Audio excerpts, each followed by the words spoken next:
नाजरीन अस्सलाम वालेकुम। IND टुडे न्यूज़ में आपका खैर मकदम करते हैं। आइए देखते हैं ये तफसीलात।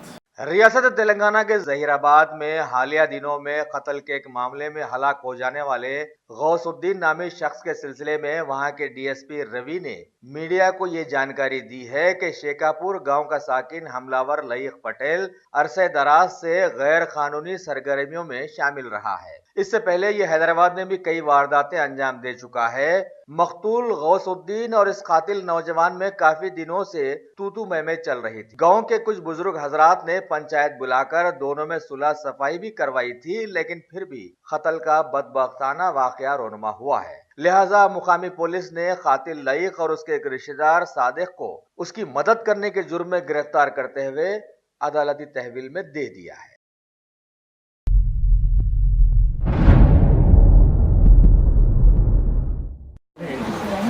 शेखापुर గ్రామంలో నిన్న మధ్యాహ్నం 3 గంటల ప్రాంతంలో జరిగిన గౌసుద్దీన్ హత్య కేసులో నేరస్తులను ఎండి లాయక్ మరియు ఎండి సాదిక్లను అరెస్టు చేయడం జరిగింది। మా ఇన్వెస్టిగేషన్లో గౌసుద్దీన్ హత్య ఇందులో నేరస్తుడైన లాయక్ గత చరిత్ర నేర చరిత్ర చాలా పెద్దగా ఉన్నది। గతంలో ఇతను బోయిన్పల్లి, మాదాపూర్, కుకట్పల్లి హౌసింగ్ బోర్డు, చంద్రాయణగుట్ట మరియు ఈ సైబరాబాదు, హైదరాబాద్ సిటీలలో దాదాపు 18 కేసులలో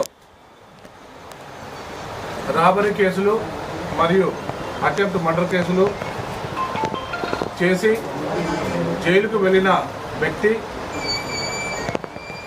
అదేవిధంగా బోయిన్పల్లి కేసులో చివరిసారిగా క్రైమ్ నెంబర్ 25/17 ఫిబ్రవరి 2017లో బోయిన్పల్లి PS నుండి జైలుకు వెళ్ళడం జరిగింది। జైలు నుండి గత 7 నెలల కిందట బయటికి వచ్చి హైదరాబాద్లో మరియు స్వగ్రామమైన ఈ షేకాపూర్లో నివసిస్తూ ఈ గౌసుద్దీన్తో ఉన్న మనస్పర్ధల కారణంగా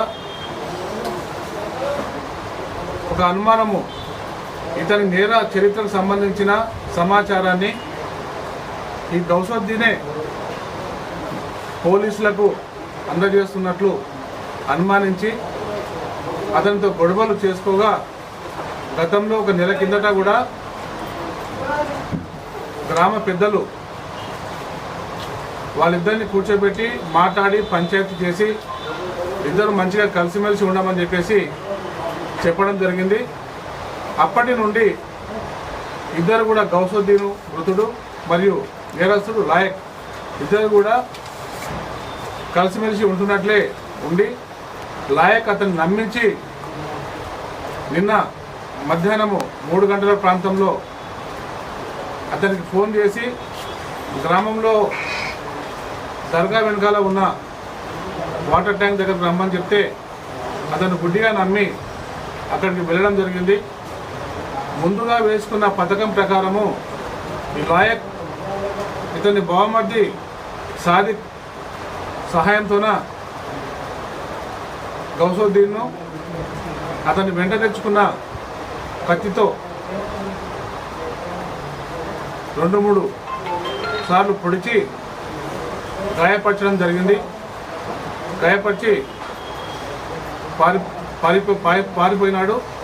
అతన్ని దగ్గర ఉన్న సాక్షులు హాస్పిటల్కు తీసుకుపోతుంటే మార్గ మధ్యంలోనే అతడు చనిపోవడం జరిగింది। ఈ కేసులో ఈరోజు ఈ లాయక్ను మరియు సాదిక్ను ఇద్దరిని కూడా జ్యుడిషియల్ రిమాండ్కు తరలించడం జరుగుతున్నది। ఈ కేసులో త్వరితగతిన హత్య జరిగిన వెంటనే